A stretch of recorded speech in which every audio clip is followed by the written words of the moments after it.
ദക്ഷിണ കൊറിയയിൽ തുറമുഖ നഗരമായ ബുസാനിലെ എയർഫോഴ്സ് 1 ബേസിലേക്കായിരുന്നു ലോകത്തിൻ്റെ കണ്ണുകൾ. കാരണം 6 വർഷത്തെ ഇടവേളയ്ക്ക് ശേഷം ലോകത്തിലെ ഏറ്റവും വലിയ 2 സാമ്പത്തിക ശക്തികളുടെ തലവന്മാർ തമ്മിലുള്ള കൂടിക്കാഴ്ച അവിടെയായിരുന്നു. ഡൊണാൾഡ് ട്രംപും ഷീ ജിൻപിങ്ങും 100 മിനിറ്റ് മുഖാമുഖം ഇരുന്ന് ചർച്ച ചെയ്തു. ഡൊണാൾഡ് ട്രംപും ഷീ ജിൻപിങ്ങും ഒടുവിൽ കൈകൊടുത്ത് സ്വകാര്യം പറഞ്ഞ് പിരിഞ്ഞു. ചർച്ചയിൽ നേട്ടമുണ്ടാക്കിയത് ആര്? അമേരിക്കയെ വരച്ച വരയിൽ നിർത്തിയോ ചൈന? അതോ ആവശ്യങ്ങളെല്ലാം ചൈനയിൽ നിന്ന് ചുളിവിൽ നേടിയെടുത്തോ അമേരിക്ക? പിഴത്തീരുവ, അപൂർവ ഭൂമിധാതുക്കളുടെ കയറ്റുമതി, സോയാബീൻ ഇറക്കുമതി, ഫെന്റനൈൽ അനധികൃത കടത്ത്, ഇതൊക്കെയാണ് ഇരു നേതാക്കളുടെയും ചർച്ചകളിൽ നിറഞ്ഞത്. ചൈനയ്ക്ക് US ഏർപ്പെടുത്തിയ ഇറക്കുമതി തീരുവ 57 നിന്ന് 47% കുറച്ചു. ഇതാണ് ചർച്ചയിലെ പ്രധാന തീരുമാനം. തീരുവ കുറച്ചതിന് പകരമായി അമേരിക്കയിൽ നിന്നുള്ള സോയാബീൻ ഇറക്കുമതിയിൽ ചൈന നേരത്തെ ഏർപ്പെടുത്തിയ നിയന്ത്രണങ്ങൾ നീക്കും.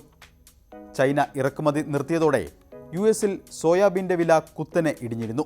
കഴിഞ്ഞ വർഷം മാത്രം 21 ലക്ഷം മെട്രിക് ടൺ സോയാബീനാണ് അമേരിക്കയിൽ നിന്ന് ചൈന ഇറക്കുമതി ചെയ്തത്.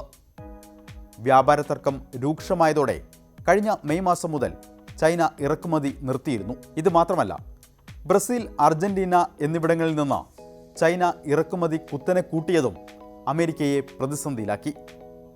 ട്രംപ് ഷീ ചർച്ചയിൽ ഇറക്കുമതി തുടരാൻ ചൈന സമ്മതം അറിയിച്ചത് US-ന് വലിയ ആശ്വാസമാണ്. മറ്റൊന്ന് അപൂർവ ഭൂമിധാതുക്കളുടെ കാര്യമാണ്. കാർ മുതൽ വിമാനം വരെയുള്ളവയുടെ നിർമ്മാണത്തിനും പ്രതിരോധ മേഖലയിലും ഒഴിവാക്കാനാകാത്ത അപൂർവ ഭൂമിധാതുക്കൾക്ക് അമേരിക്ക ആശ്രയിക്കുന്നത് ചൈനയെയാണ്. കയറ്റുമതിക്ക് ചൈന കടുത്ത നിയന്ത്രണങ്ങൾ ഏർപ്പെടുത്തിയത് അമേരിക്കയെ വലിയ തോതിൽ പ്രതിസന്ധിയിലാക്കിയിരുന്നു. ലോകത്ത് തന്നെ 80% അപൂർവ ധാതുക്കളും ചൈനയിലാണ്. അതുകൊണ്ട് തന്നെ ചൈനയ്ക്ക് ഈ മേഖലയിൽ വലിയ ആധിപത്യമുണ്ട്. കയറ്റുമതിയിൽ ചൈന ഏർപ്പെടുത്തിയ നിയന്ത്രണങ്ങളിൽ ഇളവ് നൽകാമെന്നാണ് കൂടിക്കാഴ്ചയിൽ ഡൊണാൾഡ് ട്രംപിന് ഷീ ജിൻപിങ് നൽകിയ ഉറപ്പ്.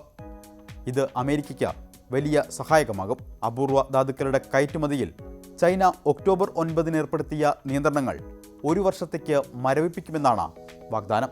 തെക്കൻ അമേരിക്കൻ രാജ്യങ്ങൾ വഴി US-ലേക്ക് ഫെന്റനിൽ കടത്ത് തടയാൻ ചൈന വേണ്ടത്ര നടപടിയെടുക്കുന്നില്ലെന്ന് ആരോപിച്ച് ചൈനയ്ക്ക് മേൽ അമേരിക്ക 20% പിഴത്തീരുവ നേരത്തെ ഏർപ്പെടുത്തിയിരുന്നു.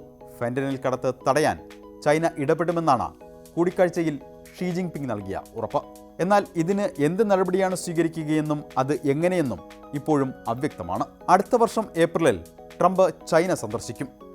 പിന്നാലെ US-ലേക്ക് ഷീ ജിൻപിങ്ങും എത്തും. എന്തായാലും പിഴത്തീരുവ ചുമത്തുമെന്ന് ഭീഷണിപ്പെടുത്തുന്ന ട്രംപിനെയല്ല ദക്ഷിണ കൊറിയയിൽ കണ്ടത്. ചൈനയോട് സമരസപ്പെടുന്ന ട്രംപിനെയാണ്. പ്രതികാര നടപടി ഉണ്ടാകുമെന്ന് നിരന്തരം ഭീഷണിപ്പെടുത്തുന്നത് ഇനി വേണ്ടെന്ന് ഡൊണാൾഡ് ട്രംപിനോട് പറയുന്ന ഷീ ജിൻപിങ്ങിനെയാണ് ദക്ഷിണ കൊറിയയിൽ കണ്ടത് എന്നതും ശ്രദ്ധേയം. ഷീ ജിൻപിങ്ങുമായുള്ള ചർച്ചയ്ക്ക് 10-ൽ എത്ര മാർക്ക് നൽകുന്നു എന്നായിരുന്നു മാധ്യമപ്രവർത്തകർ ഡൊണാൾഡ് ട്രംപിനോട് ചോദിച്ചത്. 10-ൽ 12 മാർക്ക് നൽകുന്നു എന്നായിരുന്നു ട്രംപിൻ്റെ മറുപടി. ചൈനയുടെ സാമ്പത്തിക രംഗം കടൽ പോലെയാണെന്നും ഏത് വെല്ലുവിളിയും നേരിടാൻ അതിന് പ്രാപ്തിയുണ്ടെന്നും ഷീ ജിൻപിങ് പ്രതികരിച്ചു. ഏതായാലും ദീർഘനാളായി നിലനിന്ന US-ചൈന വ്യാപാര തർക്കങ്ങൾക്ക് അങ്ങനെ താൽക്കാലിക വിരാമമായിരിക്കുന്നു. ലോകത്തിലെ 2 വലിയ സാമ്പത്തിക ശക്തികൾ തമ്മിലുള്ള ധാരണ ആഗോള സാമ്പത്തിക മേഖലയിലും ഗുണകരമായ മാറ്റങ്ങൾക്ക് വഴിവെക്കുമെന്നാണ് പ്രതീക്ഷ.